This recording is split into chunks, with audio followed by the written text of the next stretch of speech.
Welcome back to the third video in my three-part series. I'm Erin McGuire, owner of Pure Light Wellness. If you haven't watched the last two videos on worthiness, please go back and watch those now.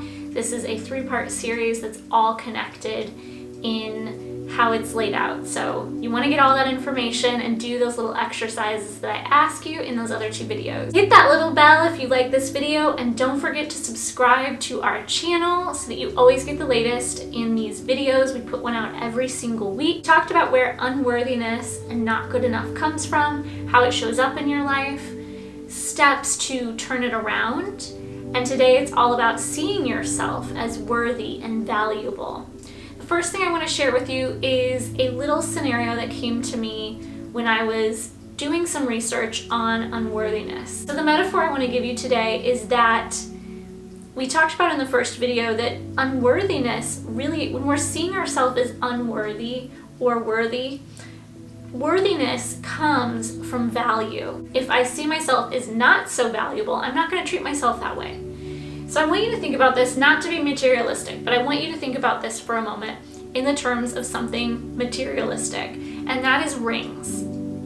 So I was in Taipei airport a few months ago, and there was a Tiffany store, and I walked by and I just looked, and this ring was gorgeous. And I was just curious. I had a lot of time on my hands. And so I asked the guy, how much is that ring? And he said it's $25,000. And it's absolutely stunningly beautiful. So that got me thinking about like a Target ring, for instance. We would not treat a $10 Target ring the same that we would treat a $25,000 Tiffany ring. Can you agree with that? That $25,000 ring, you're probably going to be very careful with it. You're not going to wear it when you're working out, for example, or maybe when you're swimming at a pool, like someplace that it could get lost. You're probably not going to wear it. It's going to probably be locked up when you're not wearing it because it is so valuable. You would probably polish it. You would treat it with loving care versus that $10 Target ring. You're not going to care if you lose that. So you might wear it different places that it could potentially fall off and you would lose it. You might wear it working out and not think about it. You're not going to polish it. You're probably not going to lock it up. So just different things that we think about. We're placing a different value on the Target ring versus the Tiffany's ring. And I want you to see that that's what you're doing with yourself. So to visualize the things that maybe you're not valuing yourself. So you're maybe not working out if that's something that's important to you. You're not moving your body, knowing that your body needs that kind of care. Maybe you're not eating right, because if we saw ourselves as valuable, we'd be taking care of our body. We'd be eating the right things that are going to energize it. We would be staying away from processed foods. We'd be working out, right? Maybe you're not doing your meditation, even though inherently you know it's something you want to do, but you're just not doing it. Again, it's an issue with being valuable. I see this all the time with my clients. They give me these list of goals of all these things they want to achieve, and a lot of it's just this basic kind of stuff. I want to eat better, I want to work out, I want to meditate every morning, I want to spend more time with my kids or my husband, I want to spend less time on my phone, escaping that we do when we don't feel so great. So addiction is a lot of times an issue for people that feel unworthy, whether it's alcohol, drugs, or scrolling on your phone. It doesn't really matter. An addiction is an addiction. Emotional eating is another one I see with people that struggle with unworthiness. So again, it comes back to value, seeing yourself as high value. What would you do?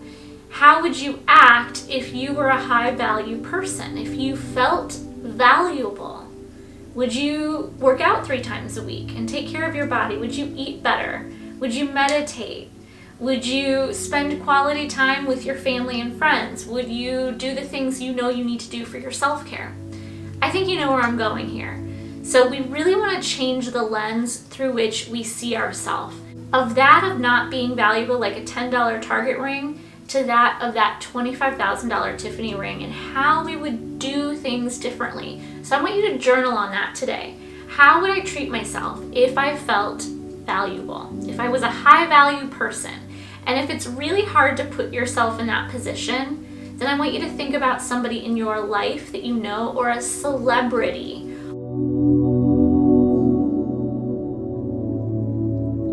Somebody that you follow on Instagram or something like that. Somebody that you, in your mind, see that values themselves. The question you'll then ask yourself is, how would that person act because they value themselves?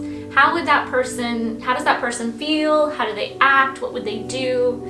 Those kinds of things. I want you to just journal about that. Just, who cares what it looks like? There's no right or wrong here. It's just in your mind, in your heart, how does that person act? What do they do? How do they feel? Next thing I want to talk about is these 3 steps to starting to recognize your own value. And the first thing is set boundaries and keep them. This is something that everybody that's high value does and does well. And that is, if I value myself, I'm not going to let people treat me in a way that doesn't follow with my beliefs. So, it could be something as simple as, your friends, you're out and about with your friends and they're like making jokes and making fun of each other. That's something that I see a lot, even in my own life, that I don't really tolerate so much anymore because it doesn't feel good. Like, it's fun to make jokes once in a while, but when it's constantly at a person's expense, like your expense, that doesn't feel good. So it's owning that and saying to your friend, hey, this doesn't feel good anymore. Can we change the subject? Or, I noticed that the butt of a lot of the jokes I don't know why that is, but I'd like that to shift. These are hard conversations to have with people, especially if you've been in a pattern like this with somebody that you care about. But it's pivotal in shifting your worth and value and seeing that for yourself. Other boundaries too, you need to have with your family, maybe, of expecting you to take care of all the chores in the house or that sort of thing. Setting those boundaries with people that you love and then holding them to them is extremely powerful in shifting your vibration to seeing yourself as more valuable. The second thing is owning your worth. I talk about this in the second video about writing a mantra that really helps you when you are kind of stuck in a lower vibe, like feeling not good enough or guilt or shame. You got to use that mantra to shift yourself out of it, and I really truly believe we have to fake it until we make it for a while. So you might not feel valuable, you might not feel worthy, you might not feel good enough, but using that mantra and then just acting as if, what would somebody who valued themselves do in this situation? Would they keep letting this person walk all over them, or would they stand up for themselves? That kind of a thing. Own your worth. Fake it until you make it if you have to, but you are worthy just for being alive. You don't have to do or be anything for anybody else. It's time that you start owning that. And the last step is take risks. So when we don't feel worthy, when we don't feel good enough, we often stop ourselves from really doing those things that we inherently know we want to do. And so the biggest step you can do here is to just take that action step, take that risk, ask the question, set the boundary, do the thing that makes you have anxiety inside, literally makes you clam up and not want to do it. That's probably the thing you should be doing. That's your higher self saying, go for it, but your ego self is still stuck in this old vibration of not feeling worthy for that. In order to move past that, you gotta push through the resistance and do the thing anyway. I remember the first time I started setting boundaries, that was something that was never taught to me. I had no boundaries with people, and I ended up bringing in a lot of toxic relationships into my life. And the first time I had to set boundaries, I literally felt like I was gonna have a panic attack. I was sweating profusely, I was shaking, I was having anxiety. Everything in my body was saying, don't do this. This is a risk, this is scary, this is gonna end up badly. And guess what? I set the boundary anyway, because I was like, F this, I'm tired of living my life this way. This person has been toxic to me, and this has got to stop. And I shared what I needed to say, and it went smoothly. It was fine. Nobody freaked out on me. So that was my old story, that if I stood up for myself, if I set the boundary, that something bad would happen to me, because that was my childhood experience, was negativity all the time and chaos and yelling. And so it was very hard for me to be able to set boundaries. It's not just setting boundaries, it's taking a risk, doing the thing that feels scary, but inherently you know deep down in your heart that this is what you're supposed to do. I need you to take that risk, because when you do, you start to prove to yourself, look, I'm worthy of this. I deserve to be treated well. I deserve this promotion. I deserve more abundance in my life. I deserve a better relationship. I deserve a better job.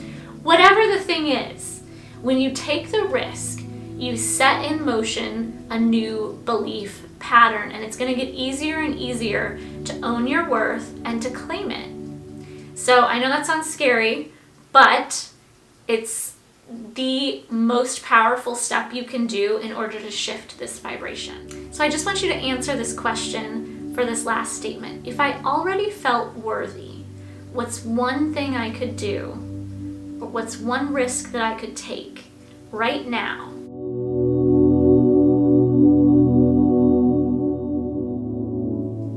Write that down, and that's your first action step. And just breathe through it, breathe through the anxiety that comes up, breathe through the panic, breathe through the resistance, and just do that thing, because that's going to rewire your brain. Every time you take action towards it, you're going to rewire yourself. Now, if you need more support on this, I have 2 programs that are amazing. My Empowered Women, it's a 12-week program. We start again in a couple months, and it will completely shift this vibration for you.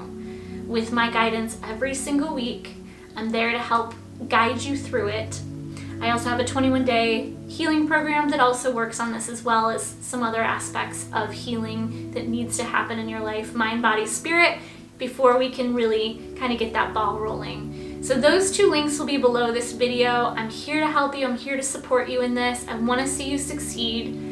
I want to see you overcome this feeling of not being good enough and not being worthy enough, and to know that you are worthy just for being alive. You don't have to do anything or say anything or be anything to anybody else. You are worthy just for being here. So thank you so much for watching, and don't forget to hit the bell if you liked this video, and subscribe to this channel to always get the latest videos. I hope to see you next time.